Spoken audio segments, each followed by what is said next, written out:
Oh, what does Bandai Namco have for us? And FromSoftware. It's gotta be something juicy, right? Oh, hey, this is that game that everybody's always talking about. The one that's like kind of Dark Souls 4, but it's not actually Dark Souls 4. It's its own thing, but it's from software, so it's basically Dark Souls. That's that game that, like, only die hard, like, self inflicting harm, like, no life people. That's that game that they play, right? I don't know though. Everybody does say that it's a good game. I guess we need to check it out. Let's see what it is. So, first off, the big thing in character creation is you really don't have to worry about what you pick as long as it's kind of what you think your playstyle would be on starting gear. Elden Ring is actually really cool with the fact that you start out with weapons and equipment suited to you. As the game goes on, you'll find more equipment, more stuff. You'll have the ability to change your starting skills and put points into stuff, but everything you're doing right here is really just helping you start with your playstyle and the beginning part of the game. At no point is this going to lock you into a certain playstyle, or would you not be able to just respec down the line. So that's the good thing for anyone who don't know that. Like, don't worry too much about this part. Pick a character that you think looks cool, because realistically, your starting gear, everything you get, you can upgrade It'll be just as good hours and hours, levels and levels down the line, as long as you upgrade it's good stuff. Like, Elden Ring doesn't just give you crap right out the get-go. It actually streamlines it and gives you good stuff right in the beginning. Now, you do get to pick a starting item, and there's a whole list. So, if you haven't played a Dark Souls game, then Elden Ring is the first place you're going to start this with. So, starting off, you can look through this whole list. Now, of course, you can Google it and you can look some stuff up, but I'll just run through it real quick. So, first off, you got the Crimson Amber Medallion. It's okay to start the game with. It's going to raise your maximum HP. I want to say it's like 5% of whatever your total is. You get to buy it pretty close to the beginning of the game. It's found off of a merchant. It does cost 1,500 runes, which is a little steep for a starting player. So if you want that little extra sliver of health starting out, it's okay. I would say it's not my pick. Next, we have the Lands Between rune, and it's an okay choice. It's a poppable. It's a usable. You basically select it in your inventory, you break it, and it'll give you 3,000 runes. So in this game, runes, like Dark Souls and all the other software games, you're going to use them. They're an economy. You're going to use them to level. You're going to use them as money. They're everything, basically, as far as the economy of the game. So if you want to just start out in the beginning with 3,000 runes, you can have money to buy something, or you can just hurry up and level your character a couple levels. You might be able to get 3 or 4 levels. I don't actually remember the amount, but you would be able to at least start a little bit higher if you wanted to use this. Again, this is completely a viable option. I wouldn't pick it. 3,000 is a lot right in the beginning, but you're going to be getting runes, and the point of this game is to get an understanding of how to play and get good. Getting a few 3 levels seems like a cool idea for other games, but that ain't going to teach you how the mechanics are. So those 3 extra levels, you think in other games, ooh, I'm going to be able to take harder hits.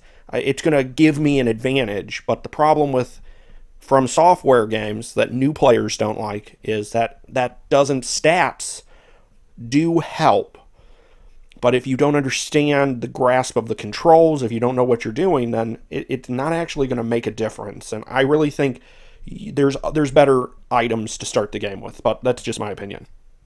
I'm going to skip down and we're going to do the Fanged Imp Ash. And I'm not that fond of this one. Personally, I've used the Ash imps. So without getting too far down a rabbit hole, this game is all about playing mostly multiplayer. You don't have to play multiplayer, and there's going to be several times where no one is going to help you and you're just playing yourself. And of course, if you have no internet, you're going to have to play offline.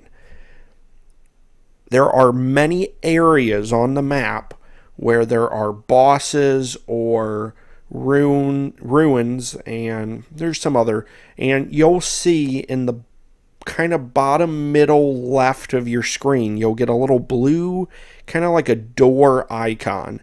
And that means you can summon an Ash Spirit. You're going to find several Ash Spirits through the game. You can purchase them, you get them, and what they are is in these locations where FromSoftware has decided that they think, this part you could maybe use some help. If you can't get an actual person or an online person, I guess there's still a real person. If you want help, then you would summon these Ash creatures in. You can only summon one for that location. So once you summon it, if it dies, you can't just OP and just keep trying to resummon it. Now it does use your mana, so it'll use FP. So if you don't put points into your mind is where you're going to get your mana. The higher your mind score, the higher your mana. If you don't do that, then you might not even be able to summon this. So first off, depending on what build you've picked, you already might not really need this. And I'm going to be honest, I've used the Fein Imps, and I could get some grief about this. They never helped me. So maybe I was using them incorrectly. I found them kind of boring. They can distract, but they're very squishy. I guess if you needed a break to distract the enemy, have them attack the imps, and then you can run away real quick so you can heal or replenish your FP and then go back at the boss or whatever area that you can summon these on. Maybe. You can also purchase these from the isolated merchant down the line for 2,000 runes. So it's not like you're missing out here. And again, this is starting the game. I personally just do not think this is a great one. The next one is a cracked pot. And I didn't realize this one I didn't pick this one. I would say this is a viable option for anyone else. I didn't know it at the time, but you basically get throwable bombs. And that's what you do. This cracked pot is a bomb. You can put all kinds of stuff into it. You can make it a firebomb, a fire pot, a poison pot. You can throw cursed blood on people. You can make them freeze. You can do everything. You just have to find cookbooks and books that'll give you the recipes so that you can craft stuff into them. The game doesn't really tell you, but the pot never goes away. It's a little backwards, but you use the pot to craft it into an item, but you're basically buying the slot.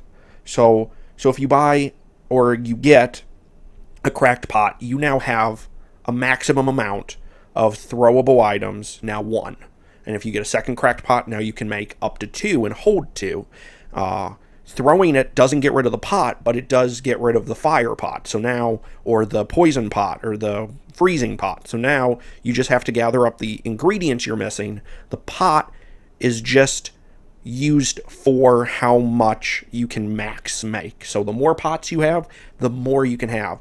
And starting out the game, this doesn't really tell you, but I'm going to be honest, I love throwing these pots. They're very nice, especially if you use SP and you've ran out and you're now needing something to do area damage or just hit somebody real hard, they're good. So starting the game out, again, I would definitely say it is a viable choice.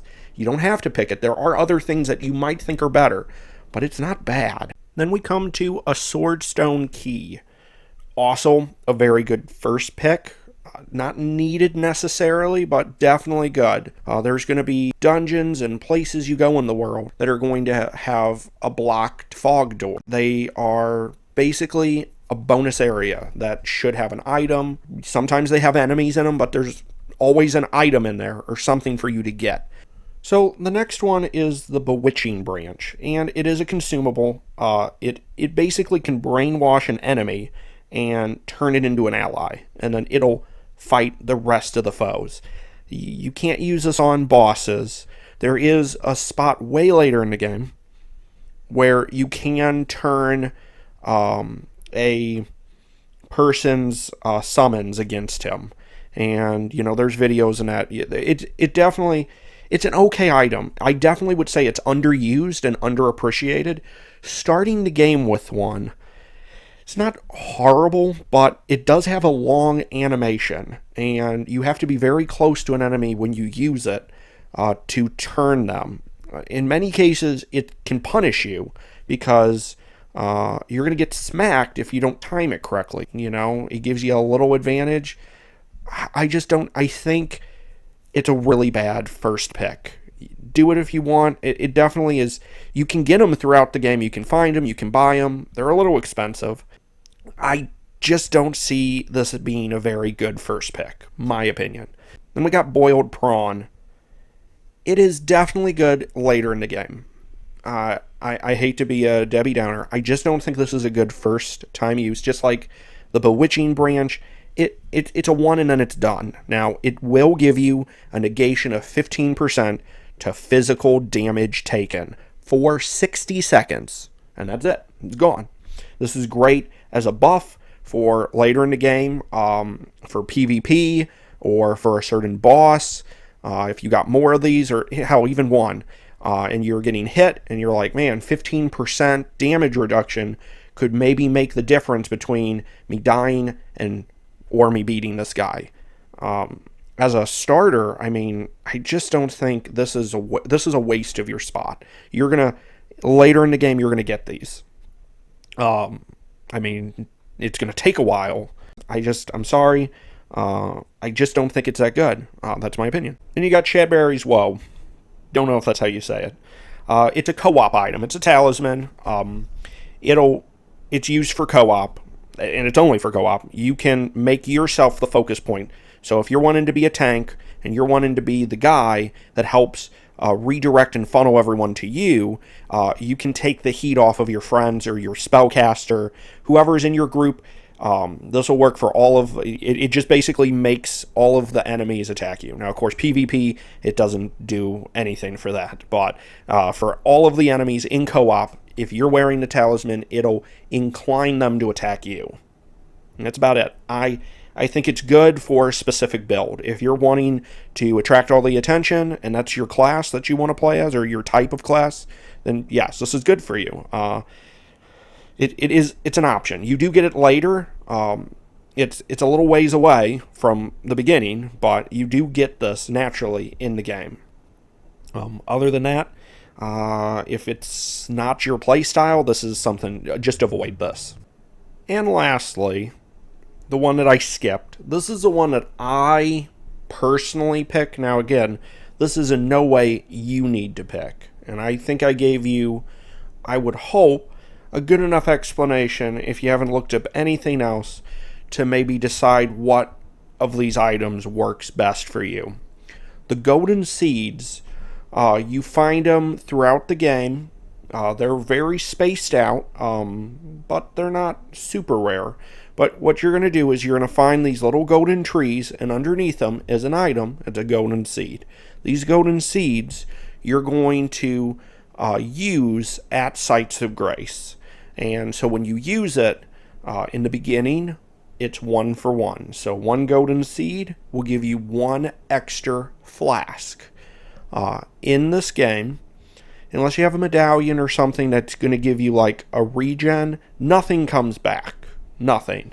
So the only way you heal is you have to retouch a site of grace. And this is like traditional FromSoftware. It's a Dark Souls game, basically.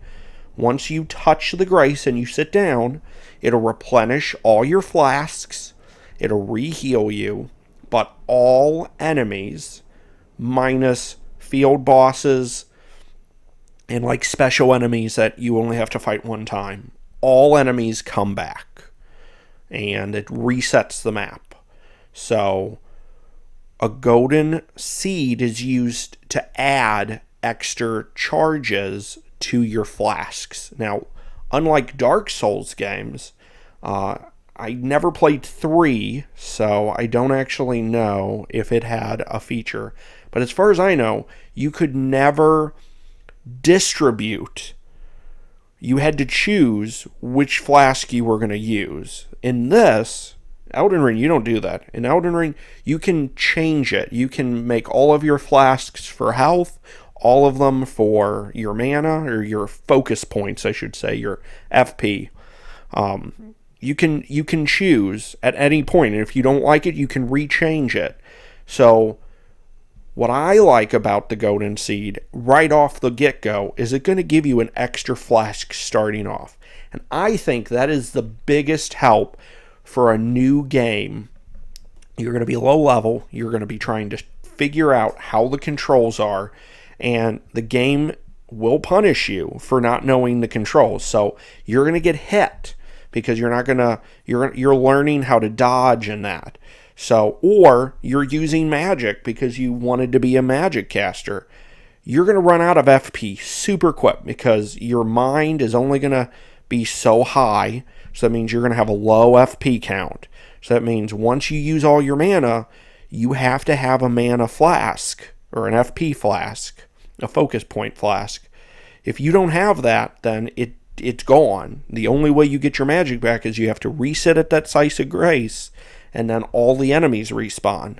That's good if you're wanting to get runes. But if you're trying to get from one area to the other and you're wanting to get there without being attacked, then you don't want to respawn the enemies in that area. So I would just say, starting out the game, I personally think the Golden Seed is the way to go. I know a lot of people argue that a Swordstone key is better, and of course there's some people that say almost many of these. Some of these people don't recommend, but I'm not going to do that. I'm just telling you I picked the Golden Seed. Other than that, that's all you have to do to get started. The next part is character creation, where you can make yourself look however you want. Unlike other FromSoftware games, this is amazingly complex. You can make your character look really good. You can go in depth. I'm going to tell you right now, don't mess with it that much unless you just really have fun doing this, because almost all armor sets, everything you're going to wear to protect you, you're going to almost never see your body. If you want to work on your appearance, you can spend hours on this next part, but realistically, you don't need to. If you're just wanting to play, you're going to almost probably, if you're wearing armor, you're going to never see your character. So that's just how it is. Even in cutscenes, you're not going to see them. They're going to be in armor. So let's get into this. I've talked long enough. Let's actually see some gameplay.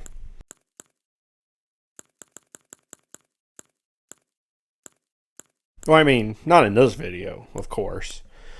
This video was just introduction, so there's going to be many more to come. Hopefully not as boring as this one. And I'm going to probably do a lot of shorts. Shorts are what I'm going to be doing.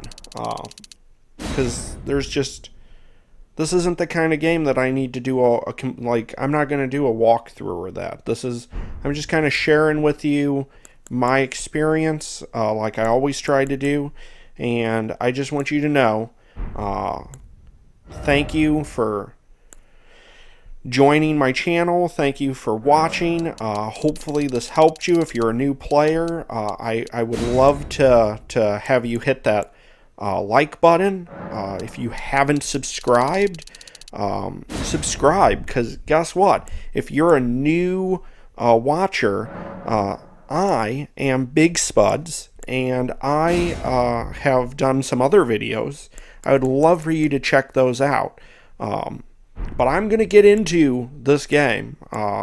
My next video I'm going to be releasing with this is going to be some meat of the gameplay. We're gonna see starting out, and then I'm gonna do some highlights and all that. I got a lot of crazy stuff coming. So if you bear with me, this was just an instruction on setting up and starting the game. Other than that, that's all this is. So I will catch you beautiful spuds later, and always have a great day. No, a wonderful day. And I will catch you on the next video. Later.